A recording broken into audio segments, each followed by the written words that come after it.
환경의 제약을 뛰어넘을 수 없다. 누가 그런 이야기를 한 적이 있습니다. 이런 이야기지요. 산에 사는 아이는 해가 산에서 떠서 산으로 진다. 이렇게 얘기를 하고요. 바다에 사는 아이는 해는 바다에서 떠서 바다로 진다. 얘기를 하고, 도시에 사는 아이는 해는 빌딩 사이로 떠서 빌딩 사이로 진다. 이렇게 얘기를 한다라는 거예요. 우리가 경험하는 환경의 영향을 받을 수밖에 없는 것, 그것이 사람이다. 그런 거죠. 어저께 우리 수련회 갔을 때 제가 그거를 봤어요. 그 몸으로 표현하기 그 게임을 했잖아요.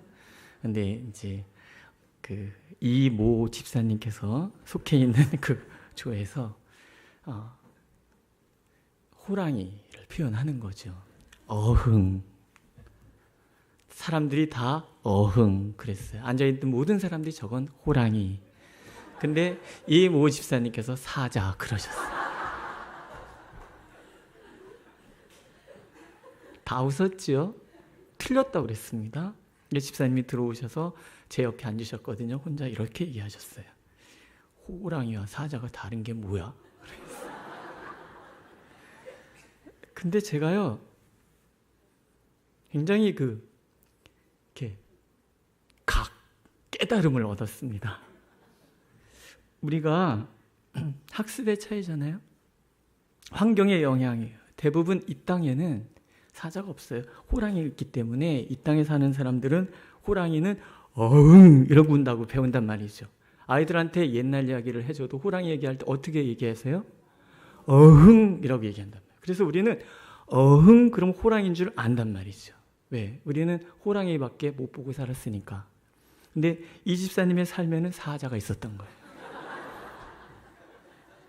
우리는 집단 무의식 속에서 어흥하면 호랑이인 줄 알지만 집사님의 삶 속에는 어흥하면 사자가 나오는 거예요.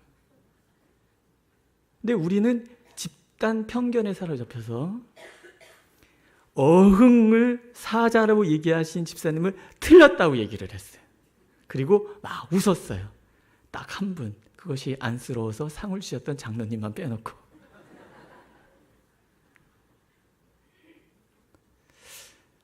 제가 그런 생각이 들었습니다. 그렇구나.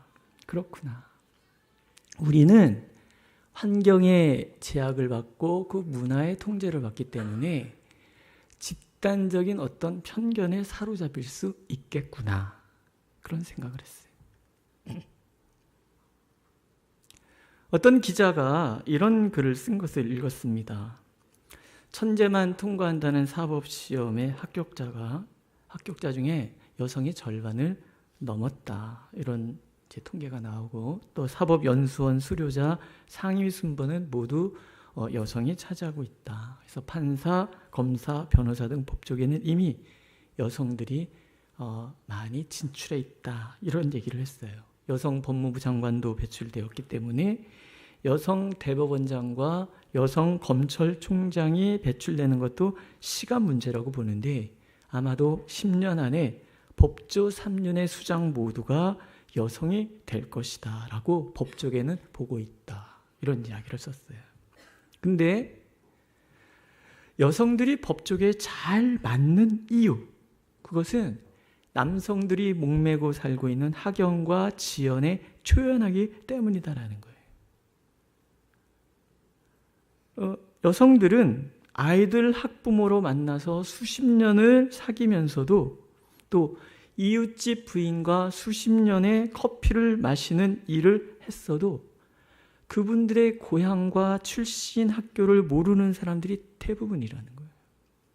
왜? 관심이 없으니까. 중요하지 않으니까. 따라서 사적인 인연에 연연하지 않는 그 여성들의 특성상 수사와 재판의 완전한 독립을 위해서는 여성 법조인이 더 많아져야 한다라고 나는 생각한다. 그 기자가 그렇게 썼어요. 어떻게 동의하십니까? 근데 저도 어디 학교 나왔는지 고향 어딘지 별로 관심 없거든요. 중요한 거 아니잖아요. 근데 학연과 지연이라는 것은 일종의 편견이에요. 배타성이죠. 이 편견과 배타성은 우리의 판단을 제약해서 객관적이지 못하게 만들고요. 그래서 결국은 균형을 잃어버리게 된다 하는 그런 것입니다. 오늘 본문도 그래요. 예수님의 하나님의 사역이 5장까지 승승장구를 하고 있었어요. 근데 첫 번째 제동이 걸리는 장면입니다. 이 걸림돌은 다른 것이 아니라 편견이에요. 그리고 편견에서 나온 배타성이라는 거죠. 오늘 굉장히 배타적인 말 한마디가 등장을 해요. 이 사람이 마리아의 아들 목수가 아니냐. 목수라는 말, 이 말은 당시 시대상 가장 천시받던 그런 직업이라 그래요. 우리식으로 표현하면 천민계층이라고 할 수 있는 거죠. 그러니까 이 사람이 마리아 아들 목수가 아니냐, 이 말은 천 것이 뭘 할 수 있겠느냐, 이 말과 같은 맥락의 말이라는 뜻이에요. 이 사회, 이 이스라엘 이 사회, 예수님이 그 사역하시던 그 사회의 그 정신에는 그들이 경험한 바로는 천하고 못 배운 목수는 결코 랍비도 될 수 없고 결코 능력의 종도 될 수가 없다는 거예요. 능력을 행한다고 코웃음 칠 일이라는 거예요. 개가 웃을 일이다. 지금 이 사람들의 말이 그런 말이라는 거예요. 무슨 뜻이에요? 내가 살아온 환경에 제약을 받은 사람들이 자신의 경험, 자신의 상식이라는 그 편견에 사로잡혀서 지금 누구를 판단하고 있는 거예요? 하나님을 판단하고 누구를 거부하고 있는 거예요? 하나님을 거부하고 있는 거예요. 이상하지 않아요? 한계가 있는 인간의 눈으로 하나님을 판단하고 하나님을 거부하고 있다. 이걸 다른 말로 우리는 불신이라고 합니다. 인간이 자신의 편협한 경험과 상식으로 하나님의 사역을 판단하는 한 구원의 역사는 없는 거죠. 예수님이 말씀하세요. 선지자가 자기 고향 외에는 환영받지 못함이 없다. 요한복음에서 사도 요한은 이렇게 우리에게 증언하잖아요. 자기 땅에 오매 자기 백성들이 영접지 아니하였다. 그러니까 불신이라는 말은 나의 그 좁은 소견으로, 나의 편견에 사로잡힌 그 소견으로 하나님을 거부하는 것이라는 거예요. 교만이죠. 그 결과가 나와요. 거기서는 아무 권능도 행하실 수 없어 다만 소수의 병인에게 안수하여 고치실 뿐이었더라. 편견과 배타적인 마음과 행동을 갖고서는 하나님의 권능을 만날 수 없다라는 거예요.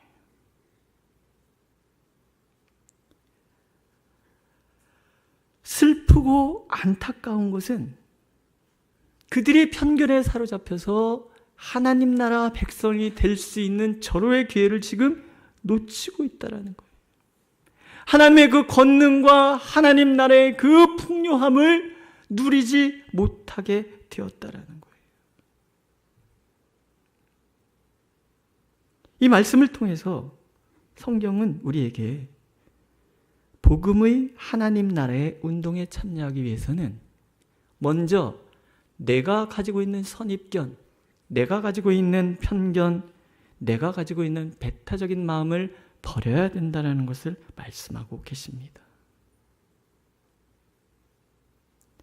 하나님 나라에서 편견에 사로잡히고 배타적인 마음을 갖는 것은 하나님 보시기에도 이상한 거예요.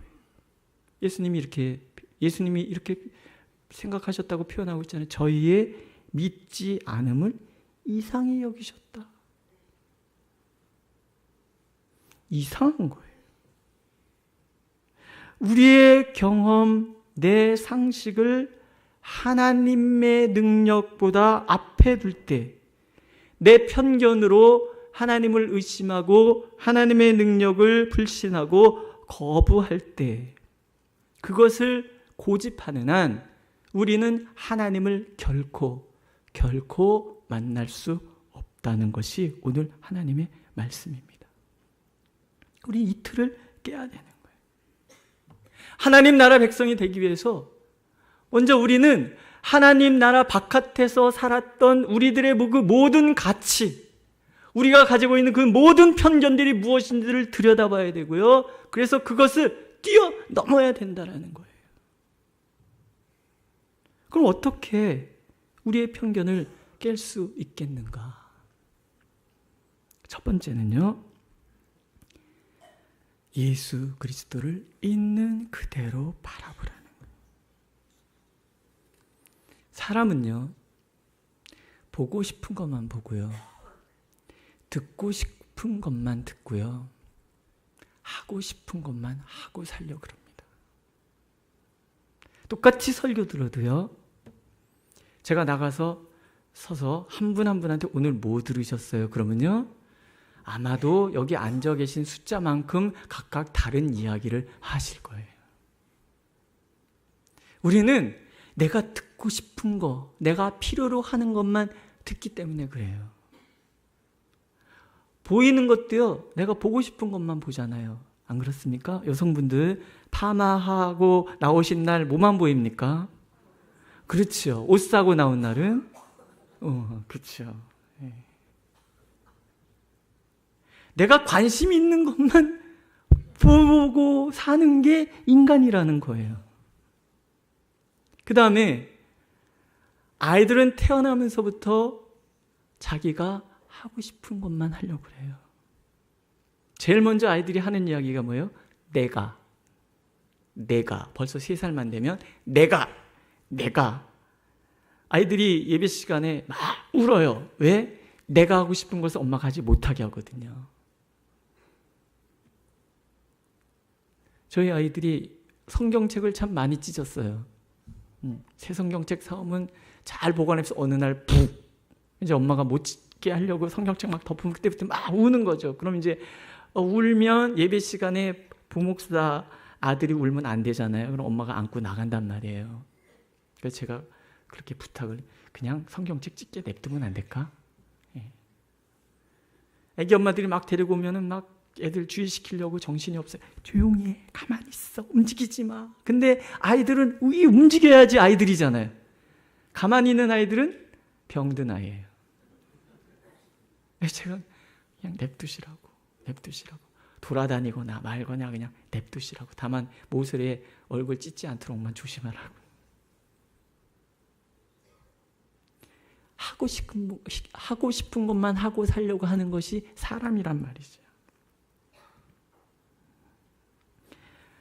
근데 우리가 보고 싶은 것만 보고 듣고 싶은 것만 듣고 하고 싶은 것만 하는 그것이 다름 아니라 편견이라는 거예요. 편견을 양상하는 요소들이라는 거죠. 뛰어넘으려면 주님을 봐요. 주님이 누구신가? 다른 데 볼 것 없이 4장 후반부에서부터 5장에 걸친 예수님만 우리가 보자는 얘기죠. 하나님은 누구세요? 풍랑을 잠잠케 하시는 분이에요. 영계를 다스리시는 분이에요. 아무도 못 고치는 질병을 고치시는 분이세요. 심지어는 죽음까지 다스리시는 그런 분이잖아요. 있는 그대로 보면 하나님은 자연의 통제자이세요. 질병의 통제자이세요. 죽음까지도 다스리신단 말이죠. 영계까지도 지배하신단 말이죠. 그냥 있는 그대로 보면 되는 거예요. 그렇지 않아요? 오늘 나의 삶 가운데 성경이 말한 대로 그냥 있는 그대로. 근데 우리는 성경을 있는 그대로 안 봐요. 예수님 당시에 사람들이 있는 그대로 예수님을 안 본 것처럼 우리는 성경을 읽을 때 있는 그대로 보는 데서부터 성경 읽기가 시작이 되는데 자꾸 있는 그대로 보지 않고 그것을 거부하려고 한단 말이죠. 특히 신학자들이 그런 행동을 많이 해요. 있는 그대로. 믿으십니까? 있는 그대로. 있는 그대로. 이거 굉장히 중요한 말이에요. 6장 후반부에는 다른 이야기가 나와요. 예수께서 어디 계시단 말을 듣는 대로 병든 자를 침상채로 메고 나아오니 아무데나 예수께서 들어가시는 마을이나 도시나 촌에서 병자를 시장에 두고 예수의 옷가에라도 손을 대게 하시기를 간구하니 손을 대는 자는 다 성함을 얻으니라. 6장 시작에 고향 사람들이 예수님을 배척해서 아무것도 얻지 못하는데 이 고향 사람들만 빼고 다른 나라 사람들, 다른 동네 사람들은요, 예수님을 믿었기 때문에 그냥 수많은 사람들 데리고 와서 예수님이 지나가는 길에 옷만 스치고 지나가도 낫는다고 믿었다라는 거예요. 그리고 다 나음을 입었다. 차이가 뭐겠습니까? 그들은 예수님을 있는 그대로 봤기 때문에, 고향 사람들은 편견을 가지고 봤기 때문에. 오늘도 하나님께서는 우리가 편견을 뛰어넘은 하나님과의 만남을 원하시는 거예요.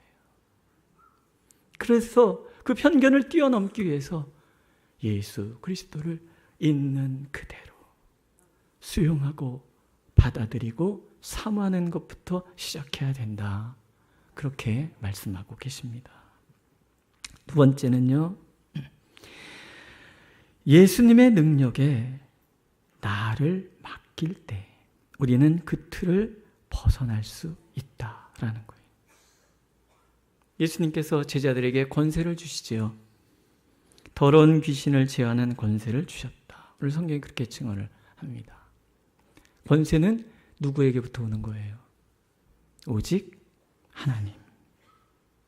주님께서 권세를 주셨다는 말은 주님이 주신 힘만 의지해야 된다. 그런 말씀이기도 해요. 우리의 힘으로 하면 지치는 거예요. 오늘 아까 집사님께서 기도하셨잖아요. 우리의 힘으로 하면 지치는 거예요.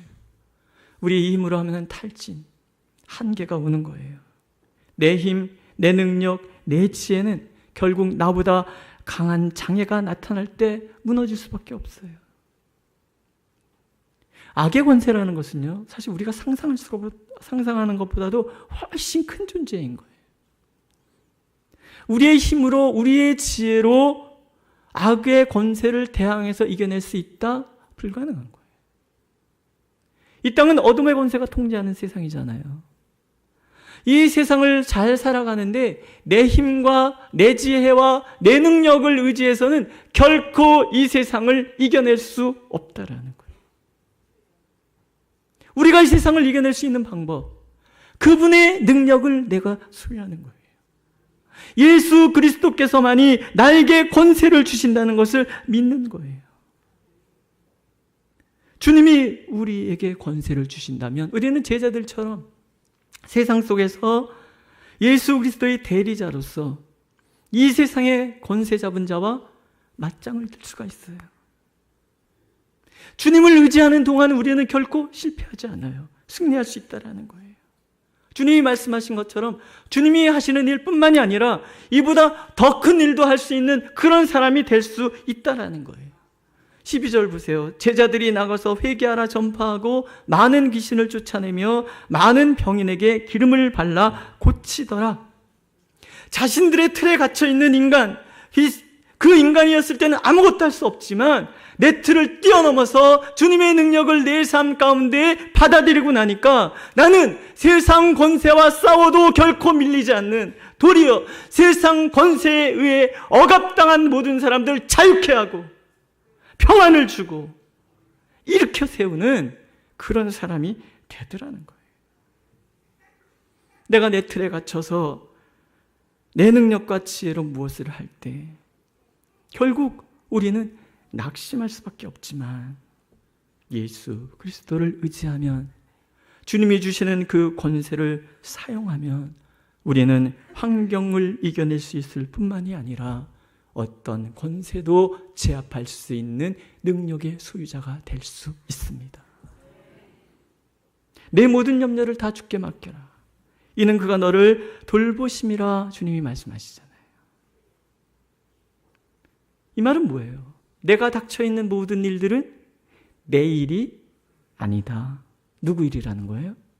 하나님 일이라는 거예요. 하나님 나라 백성에게는 내 오늘 내게 다가와 있는 모든 일들, 그것이 좋은 일이든 나쁜 일이든 어려운 일이든 심지어는 죽을 것 같은 일이라 할지라도 그게 더 이상 내 것이 아니에요. 그분께 맡기면 되는 거예요. 맡기면 이 모든 것은 내 것이 아니라 하나님 거 되는 거예요.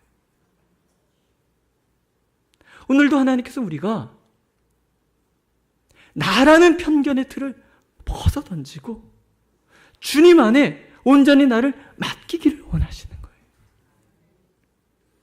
우리 굉장히 마음이 조급해요. 어떤 문제가 있으면 이게 빨리 해결이 되어야 하는데 해결이 안 되면 어떤 마음이 드냐면 내가 무엇인가를 해결해 보려고 하는 그런 마음을 먹는단 말이죠. 그게 다른 말로 불신이라고 하는 거예요. 왜 그래요? 하나님께서 지금 일하고 계신다는 것을 내가 받아들이지 않고 있다는 거예요. 하나님 너무 답답해. 이분을 좀 빨리빨리 좀 하면 좋겠는데 뭔가 더뎌. 혹시 그런 생각 갖고 계십니까? 말 못해, 그죠? 체면이 있으니까. 그런 생각이 자꾸 들 때가 있어요. 그래서 제가 뭔가를 막 확 해결해 보려고 하는 그런 마음이 있어요. 그때마다 하나님께서 멈춰 세우는 거예요. 아니지요. 내가 해결할 수 있는 것은 아무것도 없는 거예요. 내가 해결하려고 하는 그 순간부터 염려와 근심과 두려움만 쌓일 뿐이에요. 그래서 하나님께서는 하나님께 맡기라. 이는 하나님께서 너희를 돌보시니라.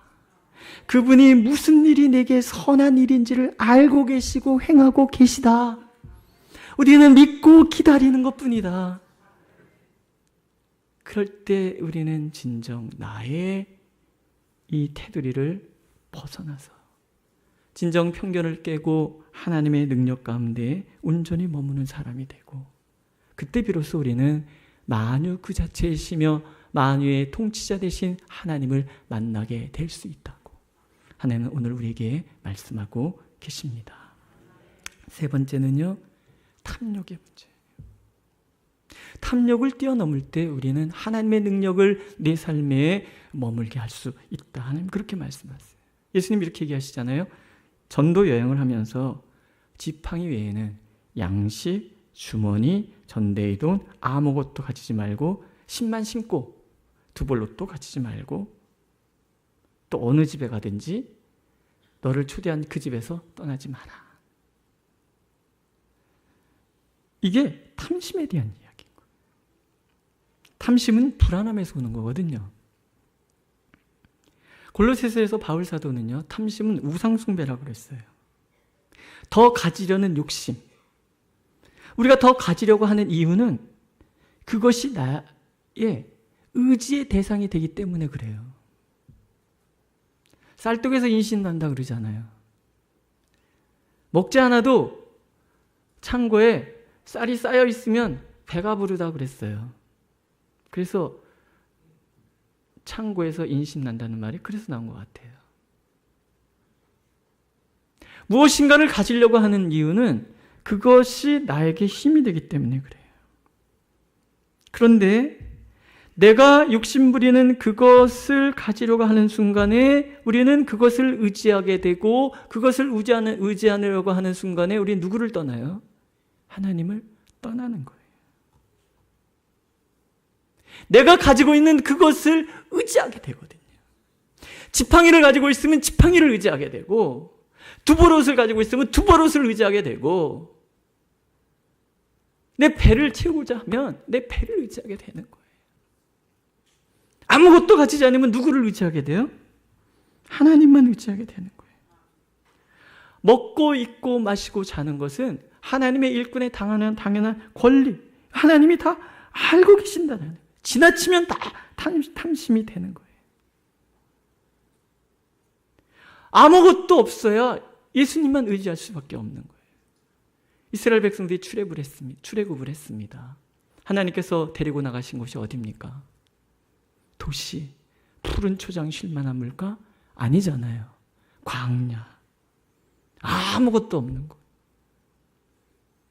하나님만 계시는 곳, 하나님만 바라봐야 되는 곳. 하나님은 그곳에서 이스라엘 백성의 믿음을 훈련시키시는 거예요. 세 가지예요. 하나님 바라기, 하나님만 의지하기, 하나님께만 순종하기. 아무것도 없으니까. 근데 놀랍지 않습니까? 그들이 광야에서 죽음의 공포에 사로잡혀서 죽겠다 그러고 돌아가겠다 그러고 원망하고 불평했는데 글쎄 그 광야에서 이스라엘 백성들이 푸른 초장을 만나는 거예요. 사막 한가운데 강이 흐르고요. 먹는 것은 부족함이 없고요. 마실 물은 끊이지가 않아요. 광야의 태양이 너무나 뜨겁다고 생각했는데 그 태양이 해가 되지 않고요. 광야의 밤바람이 내 살을 에이면 어떡하나 걱정했는데 그 밤바람 걱정할 필요도 없어요. 전갈과 불뱀의 땅, 도적대가 휩쓸고 지나가는 그 광야가 살다 보니 거기가 푸른 초장이 되더라는 거예요. 왜? 거기에 누가 계시기 때문에? 하나님이 계시기 때문에. 탐심을 왜 버려야 되냐면 그걸 버려야 우리가 편견을 뛰어넘어서 주님만 바라보게 되는 거예요. 없으면 굶어 죽는다는 편견이 하나님만 바라보면 없는데도 먹고 산다는 얘기가 되는 거고, 없으면 내 체면을 지킬 게 아무것도 없다고 생각할지 모르지만 하나님만 소유하면 하나님께서 나를 입히시고 높여주시고 채워주시고 인도해 주시더라는 거예요. 제자들이 나가잖아요. 복음 전해요. 회개 선포하고요. 귀신을 제어하고요. 질병을 고쳐내요. 자신들의 그 무능력함의 한계를 다 뛰어넘고 주님의 능력을 소유하고 주님께 맡겼더니, 주님만 의지했더니 주님이 하시는 그 일을 제자들이 다 하고 있더라는 거예요. 하나님의 나라는 환경에 눌려있는 사람을 하나님께서 부르셔서 환경을 극복하게 하는 사람으로 바꾸시는 나라인 거예요.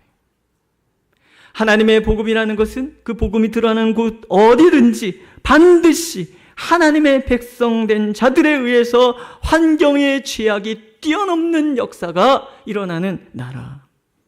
그것이 바로 복음이 역사하시는 하나님의 나라라는 거죠. 하나님 나라에서는 나를 주장하는 사람은, 나의 지식, 나의 경험, 나의 판단, 나의 지혜를 주장하는 사람은 결코 주님을 만날 수가 없어요. 편견과 배타성으로 무장된 사람도 결코 주님의 능력을 경험할 수 없어요. 그러나 주님을 있는 그대로 바라보는 사람들, 주님의 권세만을 의지하는 사람들, 주님만 의지하여 다른 그 어떤 것도 의지하지 않는 사람들을 통해서 모든 환경을 뛰어넘는 놀라운 일이 가득한 나라가 또한 하나님의 나라라. 하나님 그렇게 말씀하고 계세요. 서두에 말씀드렸잖아요. 사람은 보고 싶은 것만 보고 듣고 싶은 것만 듣고 하고 싶은 것만 하려는 경향이 있는 거예요. 이걸 뛰어넘으려면 시선을 바꿔야 되는 거예요. 개천에서 용나지 않는다. 오늘 우리 시대를 그렇게 얘기합니다. 개천에서 용나지 않는 세상. 옛날에는 개천에서 용이 났었는데, 하지만 우리는 아니다라고 얘기할 수 있어요. 왜? 하나님께서 계시잖아요.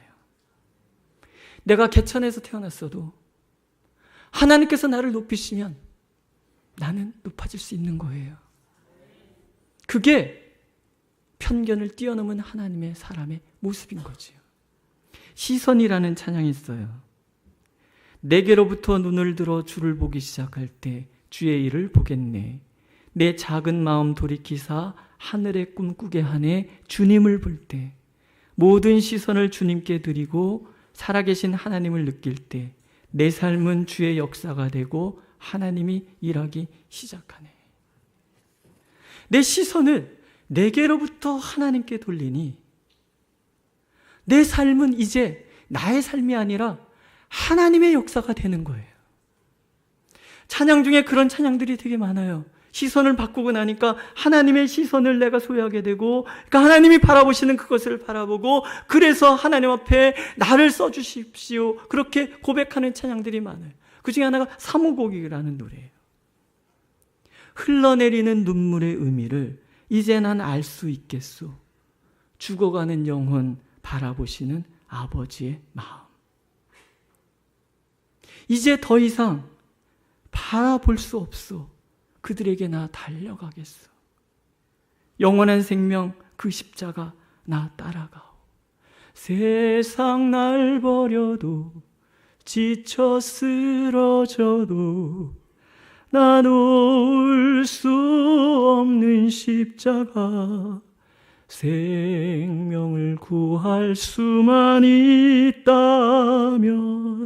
그들 주를 볼 수 있다면 나의 생명이라도 두고 가겠소. 주님 가신 그 길처럼 단 한 번만이라도 아버지 위에 아낌없이 드릴 테요. 이제 울지 말아요. 세상 모두가 주의 이름 부를 테요. 이런 찬양이에요. 하나님의 시선으로 나를 보고 하나님의 시선으로 세상을 보니 아버지의 눈물의 의미를 아는 사람이 돼요. 단 한 번만이라도 아버지 위에서 아낌없이 나를 내어드리는 사람이 되고 싶고, 단 한 번만이라도 그래서 아버지의 눈물을 닦아드리고 싶은 그런 마음. 저는 이게 편견을 뛰어넘은 하나님의 사람들이라고 생각을 합니다. 오늘도 하나님께서는요, 이 세상은 자기를 주장하고 이 세상은 나를 앞세우고, 그래서 이 세상은 무기력해지지만 주님을 소유한 사람은 결코 무기력하지 않고, 주님을 소유한 사람은 결코 무지하지 않고, 주님을 소유한 사람은 결코 가난하지도 않고, 주님을 소유한 사람은 결코 흔들리거나 낙심하지 않을 수 있다고 우리에게 말씀하고 계세요. 그래서 우리 안에 있는 모든 편견, 모든 배타적인 그런 생각들을 다 떨쳐버리고 오직 주님만 바라봄으로, 그분이 내게 주시는 능력과 그분이 내게 주신 지혜로 세상을 뛰어넘고 세상을 정복하고, 그래서 아버지 하나님의 눈물까지 닦아주는 그런 우리가 되기를 간절히 원하고 계십니다. 기도하겠습니다.